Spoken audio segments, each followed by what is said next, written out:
इसी बीच केंद्रीय मंत्री अश्विनी वैष्णव मोदी बैठक में हुई जानकारी दे रहे हैं। जहां हर नीति संविधान की मूल भावना के अनुरूप होगी और हर निर्णय देशवासियों की आकांक्षाओं के प्रति उत्तरदायी होगा। केंद्रीय मंत्रिमंडल यह संकल्प दोहराता है कि इस परिसर में लिया गया प्रत्येक निर्णय नागरिक देवो भव की भावना से प्रेरित होगा। यह स्थान सत्ता के प्रदर्शन का नहीं है, वरन प्रत्येक भारतवासी के सशक्तिकरण का केंद्र बनेगा। सेवा तीर्थ के संचालित शासन का हर प्रयास देश के अंतिम व्यक्ति के जीवन को सरल बनाने की भावना से जुड़ा रहेगा। हम ये दोहराते हैं कि हम अपने विजन के मुताबिक उस गवर्नेंस मॉडल को और मजबूती देंगे जो पारदर्शी, उत्तरदायी और नागरिक की संवेदनाओं के प्रति सजग हो। सेवा तीर्थ उस गवर्नेंस इंफ्रास्ट्रक्चर की आवश्यकता का उत्तर है जो जड़ता की जगह गतिशीलता को, उदासीनता की जगह निष्ठा को और संदेह की जगह समाधान को बढ़ावा देता है। इसी सोच के साथ प्रधानमंत्री श्री नरेंद्र मोदी जी के नेतृत्व में बीते वर्षों में लिए गए निर्णयों ने शासन के उद्देश्य को नई स्पष्टता दी है। करोड़ों नागरिकों के जीवन में आए बदलाव ने शासन के प्रति जनता के विश्वास को मजबूत किया है। बीते एक दशक में 25 करोड़ से अधिक नागरिकों को गरीबी से बाहर निकालकर देश ने असंभव समझे जाने वाले काम को संभव करके दिखाया है। ऐसे अनेक कीर्तिमानों के पीछे सरकार की दूरगामी सोच, व्यापक विजन और अथक परिश्रम रहा है। आयुष्मान भारत के माध्यम से करोड़ों लोगों को स्वास्थ्य सुरक्षा से जोड़ने का गौरव देश ने हासिल किया है।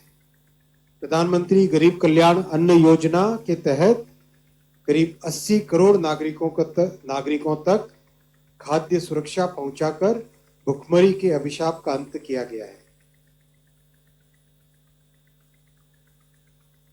स्वच्छ भारत मिशन के अंतर्गत 12 करोड़ से अधिक शौचालयों के निर्माण से करोड़ों परिवारों और महिलाओं को गरिमापूर्ण जीवन मिला है। ये सभी आंकड़े शासन की उसी दिशा का संकेत है जहां नीति का अंतिम उद्देश्य नागरिक का जीवन सरल बनाना रहा है। इसी तरह 4 करोड़ से अधिक घरों के निर्माण से करोड़ों परिवारों को सिर पर छत और सुरक्षा मिली है।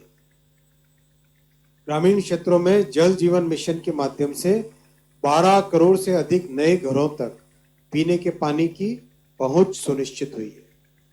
केंद्रीय मंत्रिमंडल भारत की अर्थव्यवस्था में आए व्यापक परिवर्तनों को एक सतत सुधार यात्रा के रूप में देखता है।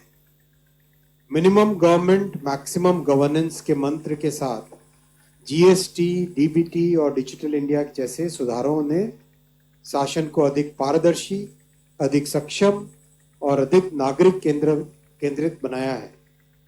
टैक्स मामलों में फेसलेस जांच की प्रक्रिया से ईमानदारी को बढ़ावा मिला है और आम नागरिकों का भरोसा मजबूत हुआ है। इन्हीं प्रयासों के परिणाम स्वरूप भारत आज विश्व की अग्रणी अर्थव्यवस्थाओं में अपना सशक्त स्थान बना चुका है।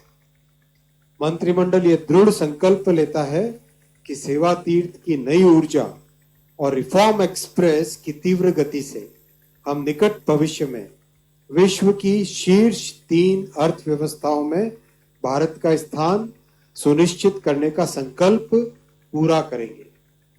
आज केंद्रीय मंत्रिमंडल स्वयं को विकसित भारत 2047 के राष्ट्रीय संकल्प के प्रति पुनः समर्पित करता है। यह एक दीर्घकालिक राष्ट्रीय यात्रा है जिसमें आज लिए गए निर्णय आने वाली पीढ़ियों के भविष्य का स्वरूप तय करेंगे। सेवा तीर्थ में हो रही यह पहली बैठक हमें यह स्मरण कराती है कि विकास का लक्ष्य जितना बड़ा है उसके प्रति हमारी जिम्मेदारी उतनी ही गहरी होनी चाहिए। यह परिसर केवल एक आधुनिक कार्यस्थल नहीं है, यह शासन की नई कार्य संस्कृति का भी प्रतीक है।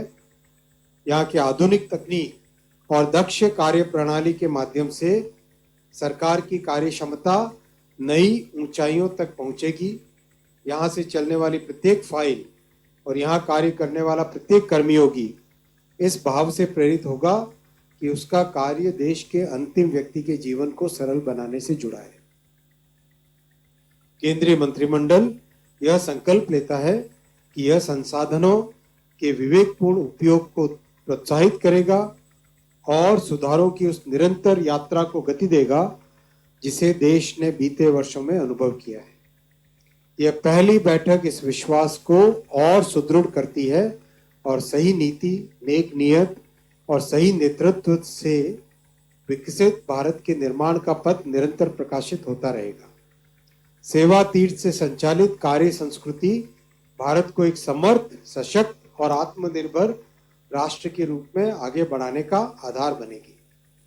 केंद्रीय मंत्रिमंडल माननीय प्रधानमंत्री श्री नरेंद्र मोदी जी के दूरदर्शी नेतृत्व में सेवा तीर्थ को संवेदनशील, उत्तरदायी और नागरिक केंद्रित शासन का एक वैश्विक उदाहरण बनाने के लिए अपनी प्रतिबद्धता दोहराता है।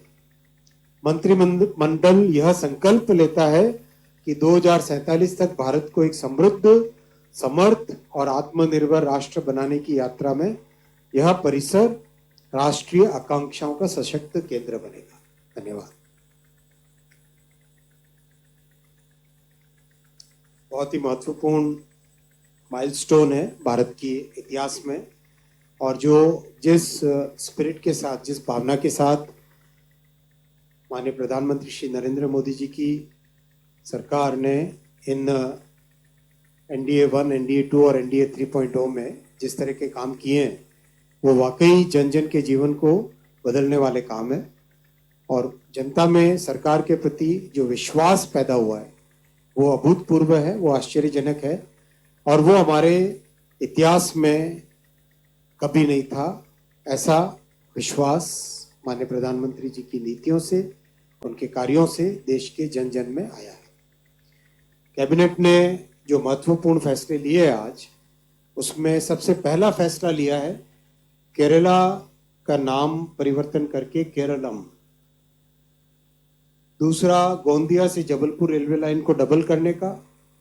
तीसरा, बिहार में पुनरक से किऊल 3rd और 4th लाइन रेलवे की। चौथा, गमरिया से चांदिल झारखंड में है 3rd और 4th लाइन।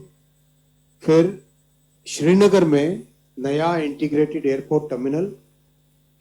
अहमदाबाद मेट्रो का एक्सटेंशन।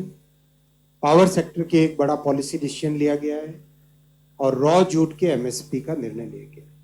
आज पहली बैठक में 12,236 करोड़ रुपए के फैसले प्लस 2 बड़े पॉलिसी डिसीजंस और रेजोल्यूशन लिया गया। सबसे पहले साथियों,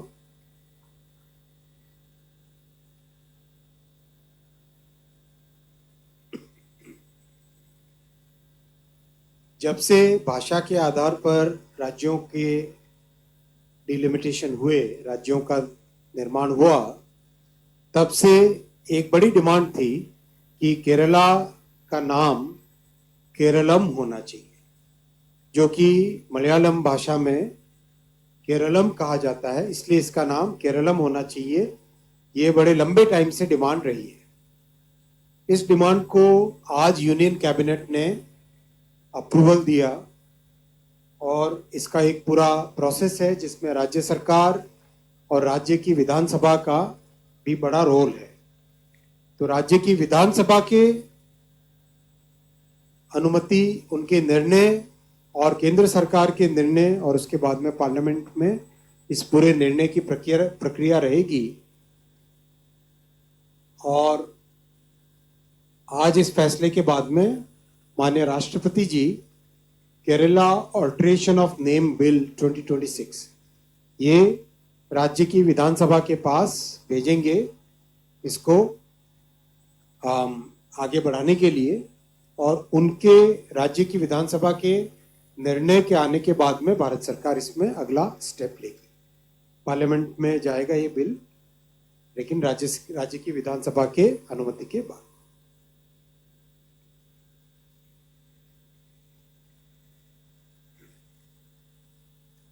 साथियों, 3 रेलवे के प्रोजेक्ट्स अप्रूव हुए हैं। ये तीनों बहुत ही महत्वपूर्ण प्रोजेक्ट हैं और बहुत इम्पोर्टेंट कॉरिडोर्स को कैपेसिटी बढ़ाने के काम में है। पहला प्रोजेक्ट है जबलपुर से गोंदिया। जबलपुर से गोंदिया प्रोजेक्ट को हम अगर देखें तो नॉर्थ में विशेषकर जो पूर्वांचल का एरिया आता है, प्रयागराज, बनारस, काशी और उसके बाद में बिहार और छत्तीसगढ़ और झारखंड और मध्य प्रदेश का रीवांचल जो एरिया आता है अपना,